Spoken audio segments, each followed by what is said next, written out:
On today's show, the San Diego Padres split a very big series against the St. Louis Cardinals. And why is it a big series? Because we're in deadline week, so every win counts. And we'll have to see what they get into.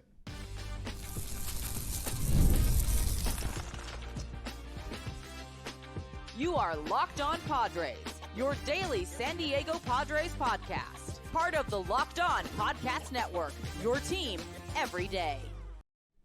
Greetings, ladies and gentlemen, and welcome to another edition of Locked On Padres podcast, which is part of the Locked On Podcast Network, your team every day for Monday, July 28th. As always, I'm your host with sometimes the most, Javier Reyes, and I've been covering this team for almost 6 years now, not just for this podcast, but also various other outlets, including JustBaseball.com, chief among them. Today's episode, guys, is brought to you by Monarch Money. Take control of your finances with Monarch Money. Use code LOCKEDONMLB at monarchmoney.com for 50% off your first year. Go check that out for sure. And go check me out on the socials on Twitter/X at Javapeno and Blue Sky as well, JAVIIPENO. Feel free to reach out because did not get a lot of questions for this week for the Monday mailbag. So feel free to reach out, especially this week. I imagine there's going to be lots of comments and questions for what will be a huge week for the Padres and for baseball. Obviously, it is the trade deadline. We're going to talk about that a little bit and some of your questions on today's show. But first, we got to recap a lot of games because I have been talking to you guys much. All right, we've been playing the Cardinals. Things have been going really poorly and then sometimes really well. Let's talk about the last game, the most recent game first, though. 9-2 win for the Padres. Honestly, not too much to say here aside from Stephen Kolek, the Kolek Kingdom, guys. 6 innings in this one, 2 earned runs allowed. 3 walks and 2 Ks isn't great, but I just like him doing against what is a pretty decent Cardinals offense, so I'm totally cool with that. I don't really have much else to add. I know that's not what you don't want to hear from a podcaster, I guess, at this point, but I just think that with Kolek, with Berger, with Randy Vasquez, even with maybe down the line and Adam Waldron, whoever they end up using, it's just they have the pitching depth. They have the pitching depth to be okay. They have a guy who can step into that 5th spot and just give you innings at the very minimum, right? And that's really kind of what you're looking for from this team because this team is entirely predicated on basically run prevention, especially with their bullpen being the biggest part, right? And I think that with this Padres team heading into the year, that's not necessarily what was expected, right? We expected that it was going to be a team that had a couple superstars at the top, decent, maybe average to slightly above average offense based on everybody else's teams, and then win with just overall, stars showing out. And this year it's just been guys like Randy Vasquez just being able to put together decent starts. He had another one this weekend as well, by the way, which we'll get to in a second. But otherwise, it was basically just offensive palooza. Manny Machado in this game, 4 for 5 with 3 RBIs, a double in there as well. Tatis with a big game, and I always highlight every Tatis good game because we don't seem to get too many of them. He actually had a pretty good series overall, but 2 for 4 in this game with 3 runs. He also had a walk.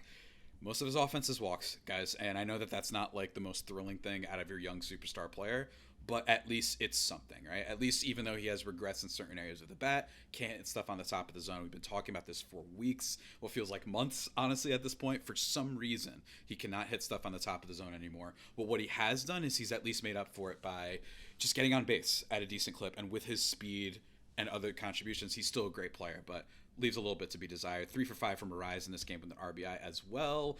Jackson Merrill gets a 2-run RBI knock. That's very cool as well. What else we get in this game? Xander Bogaerts hitting a home run. Another player that we have to highlight every time he does anything.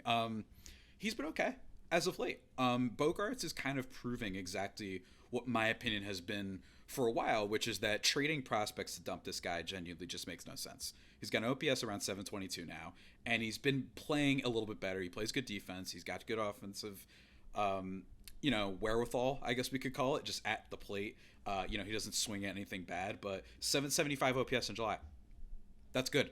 And if he's anything like that, it's still a bad contract, which we have to keep repeating every time we talk about him, but it is not this irredeemable trash or anything like that, right? I will happily take a 775 Xander Bogaerts at this point. If that's what he was able to do consistently, I would love that. And he's been getting a little bit better as the season has progressed. In fact, in June, he had a 789 OPS, right? So if he can keep this up, just be a decent bat that's going to be huge for this team, and is why you don't want to just eat the contract and eat a prospect to get rid of him. It just doesn't make any sense. So other than that, though, Not much else to report, man. The Padres bullpen shut them down as well. David Morgan, Wandy Peralta, and Ron Marinaccio was brought in because it was such a blowout, which is good. The Padres team needs rest when it comes to the bullpen. I hate when they have to use those guys, the four horsemen. We love them so much, but I hate when they have to use those guys in back-to-back games, especially when you didn't need to.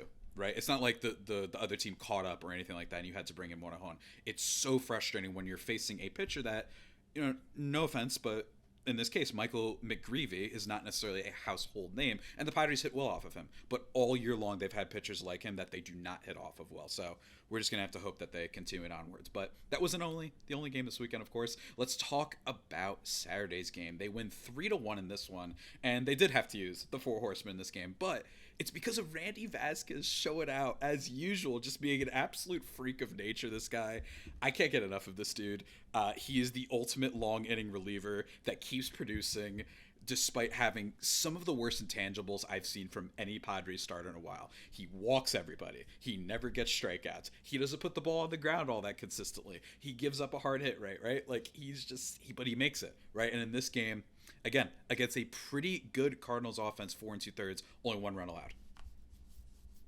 I mean, what else is there to say? It was from Jordan Walker, by the way, who doubled. And every time you think he's going to start getting killed, you see one hard hit, right? Big double from Jordan Walker, and you always assume that he's then going to go out and just give up like a bunch of runs, similar to, I don't know, another Padres pitcher, Dylan Cease, right? And instead he didn't, and the Padres get the W in this one, 3-1, with classic Padres stuff, right? A Bryce Johnson single, and a sacrifice for Bryce Johnson, and then a sacrifice for Fernando Tatis Jr., and the bullpen took care of the rest.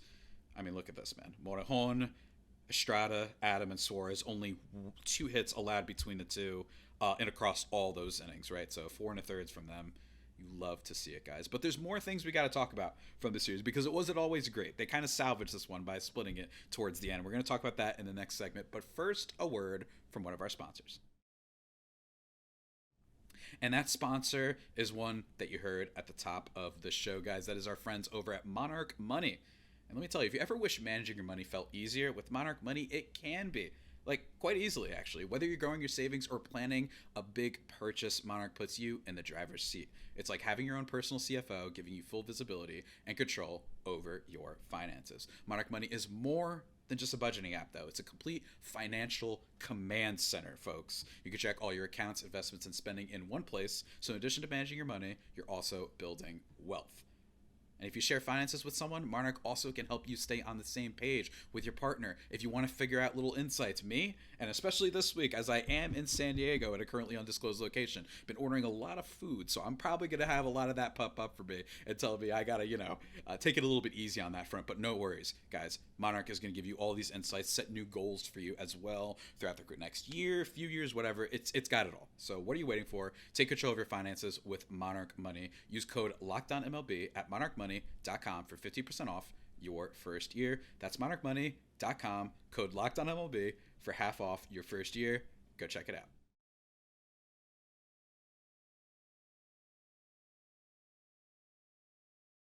And just like that, everybody, we are back here thriving and vibing. It's the second segment of this here podcast in which the Padres won 2 games against the Cardinals, but they lost the other 2. By the way, fun stat from AJ Cassavell, if you guys didn't see. Randy Vasquez, this start, Saturday night, right? It was the 11th start of the season in which he allowed 3 runs or fewer without recording more than 2 strikeouts. There's no other pitcher in Major League Baseball that has more than 5.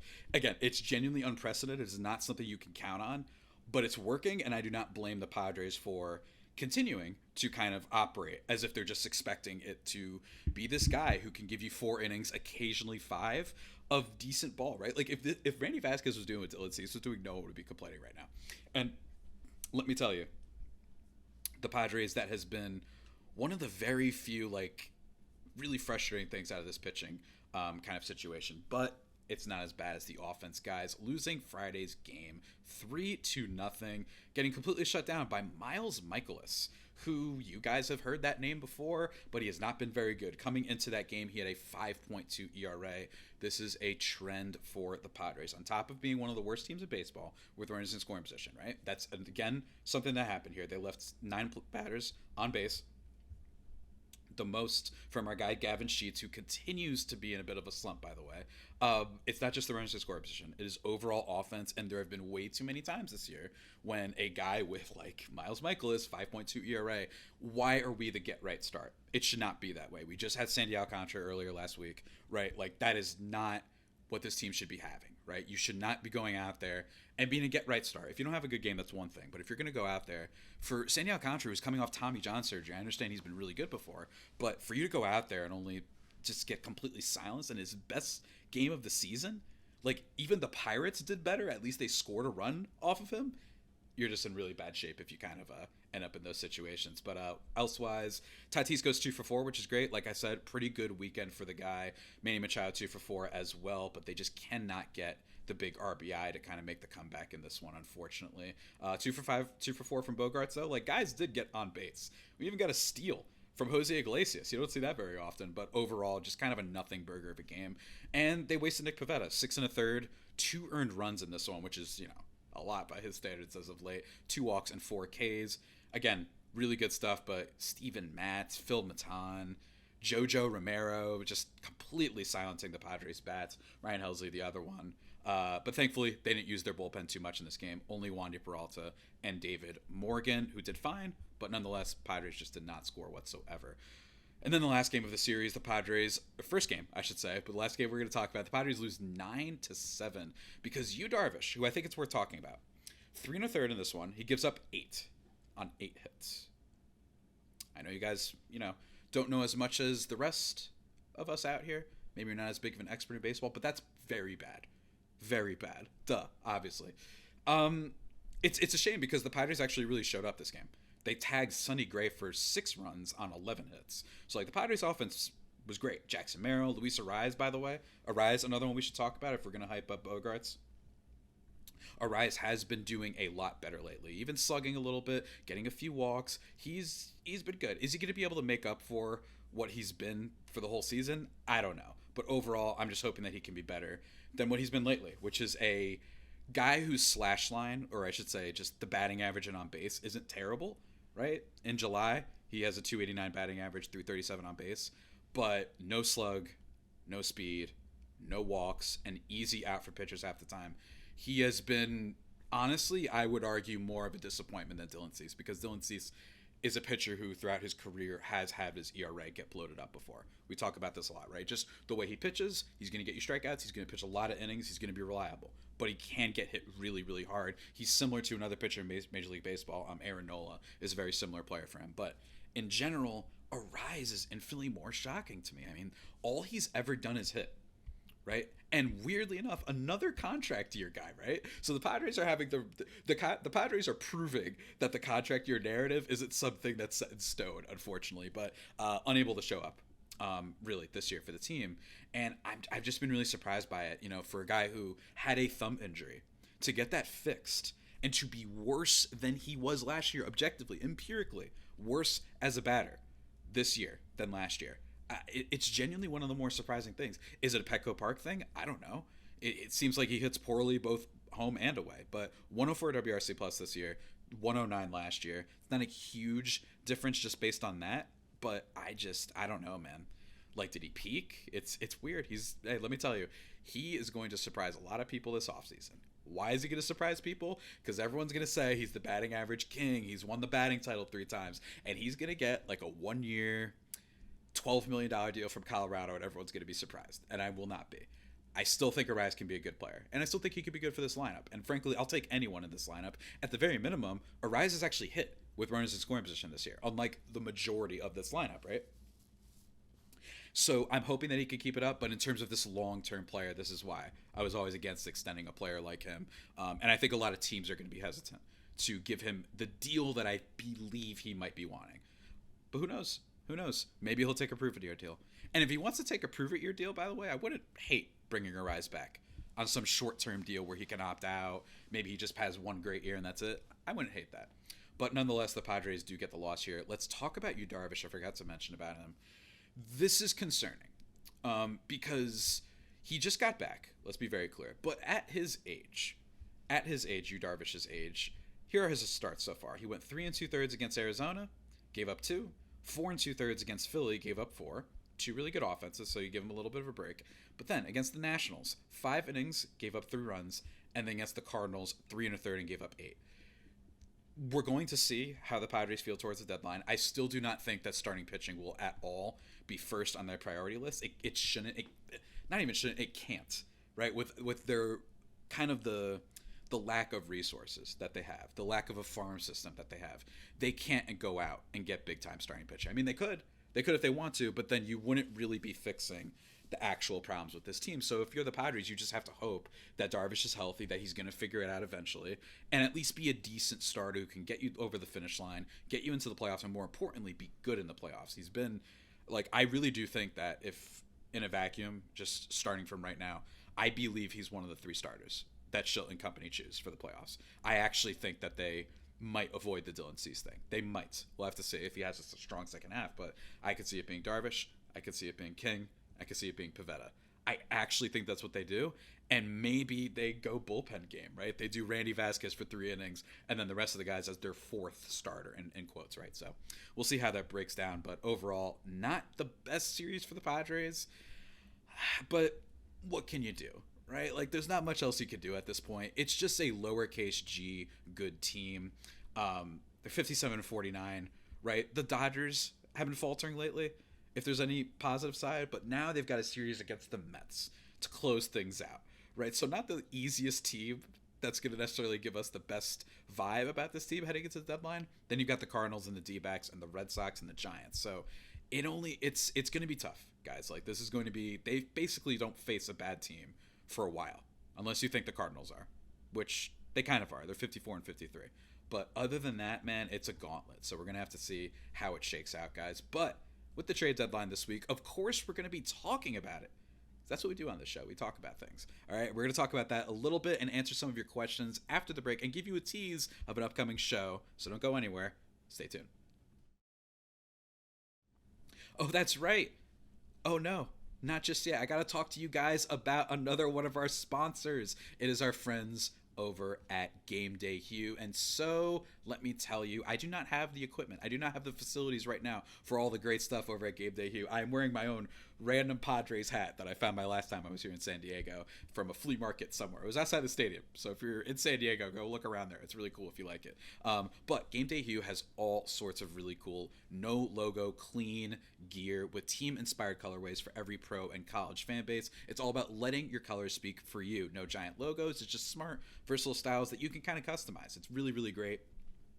And it's not just hats. You also have split shade gloves, for the golf course if you want that. It's a gift for the fan who has everything, right? If you're if you got an anniversary coming up, you got a birthday coming up, and you're like, what do I give? What is going to make a fan freak out? Game Day Hue is going to have some really good gear for you guys. It's subtle and it's very stylish, and you could rep your team in any way you want. It's great. It pairs well with all of your sorts of gears. So go check it out right now, guys. You can get 15% off with code MLB15 at GameDayHue.com. That's GameDayHue, HUE.com. And the code even stacks on bundle deals, so now's the time to load up, guys. Let your colors talk, because colors speak louder than words. Amen, Game Day Hue. Love that. That's GameDayHue.com, HUE, and code MLB15. Go check it out.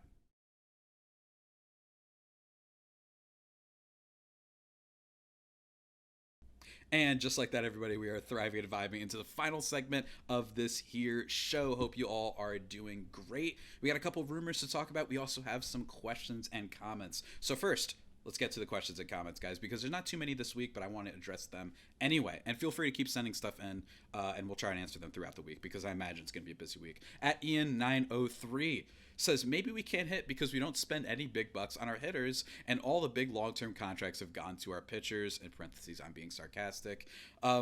Yeah, I mean, I like this comment because it really is just a good microcosm of why I think the Padres are so frustrating. Where, like, it's not like they don't spend and don't score. This isn't like Cleveland. This isn't like Milwaukee, teams that I like citing a lot on this podcast. This isn't like the Mariners even, where, like, there's a reason why you feel like their offense doesn't do as well. The Padres have consistently kept going and spending on offense, right? You extend Tatis, you extend Manny, you extend Cronenworth, you extend Jackson Merrill, you bring in Luis Ariz, right? You sign Xander Bogaerts to a huge contract. And the fact that your offense is still mediocre and in a lot of ways anemic, frankly, when it comes to this team. Whenever you need them, it leaves a lot to be desired, and you can't just explain it all away by saying, well, they play at Petco. I know, but there's other teams that play in ballparks like that produce better when it comes to just getting a single or two, right? And this is just not, they have not been able to do that, right? Tatis, he's been a good player, but he's not the offensive superstar anchor that they needed him to be. Jackson Merrill having a really big regression year so far, and then Xander Bogaerts, right? And then Luis Ariz, all these guys. I mean, for a while, Gavin Sheets was the second best batter on this team next to Manny Machado. So I get the frustration, man. Absolutely. At Giant949 got me to thinking, is this a cohesive unit?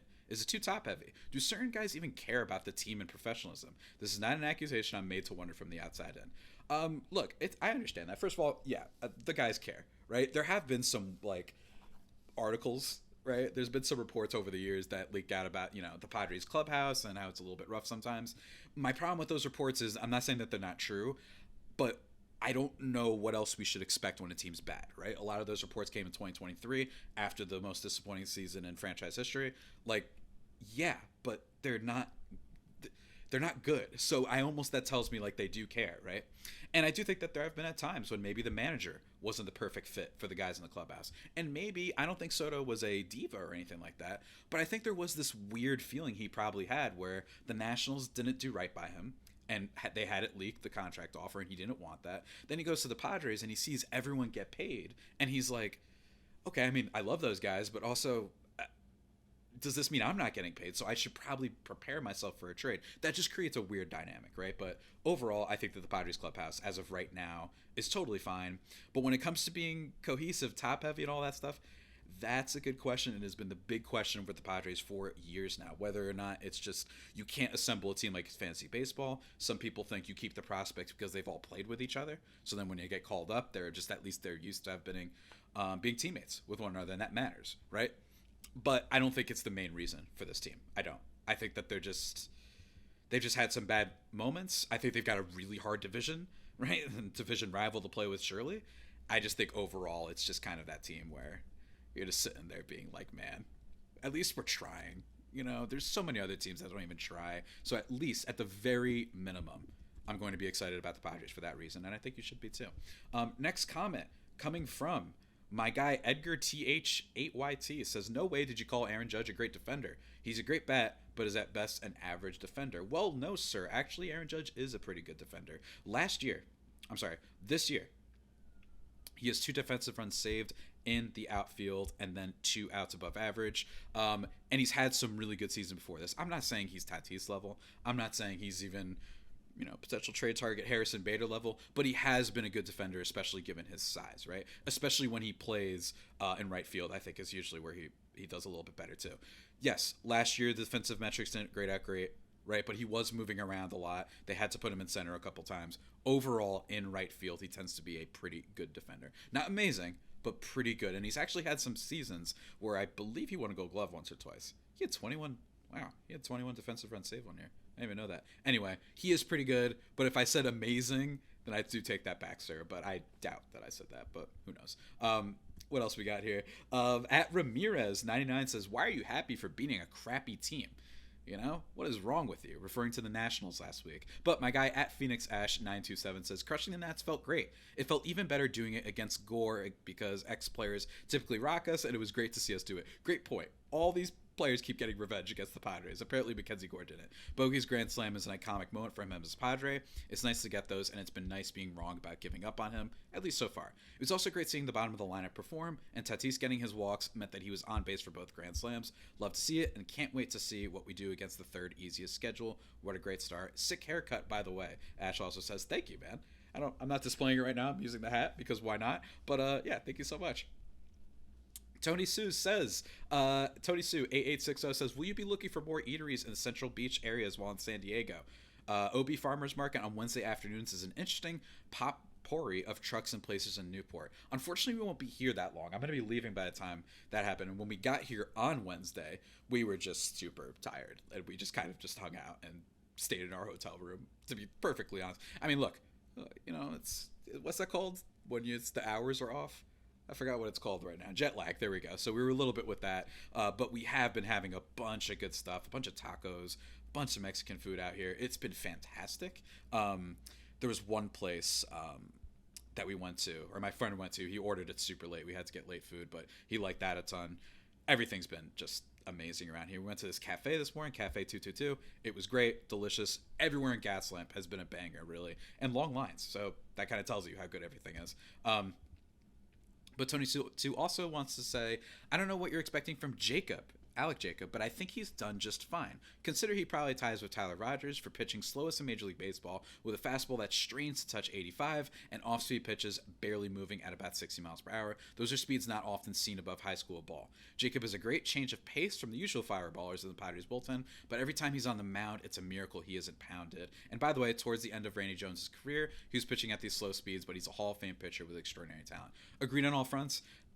I'm not even saying I expect a ton from Alec Jacob, but I think just being not a -6, whatever, what is he at, like -0.6 wins player, that needs to be a little bit better. And I think that the Padres will figure out a better role for him as time goes along. But guys, we've got a bunch more that we're going to be talking about this week. And tomorrow's show, I believe it's going to be tomorrow, Wednesday, it's going to be a official in-studio show that I'm putting together with you guys, with one of the CBS anchors out here that I'm actually going to be going to record after I record this one. I'm not going to tell you when I'm recording this one, though. I want to keep that between myself and my friend over here who's like about to fall asleep and is mad at me.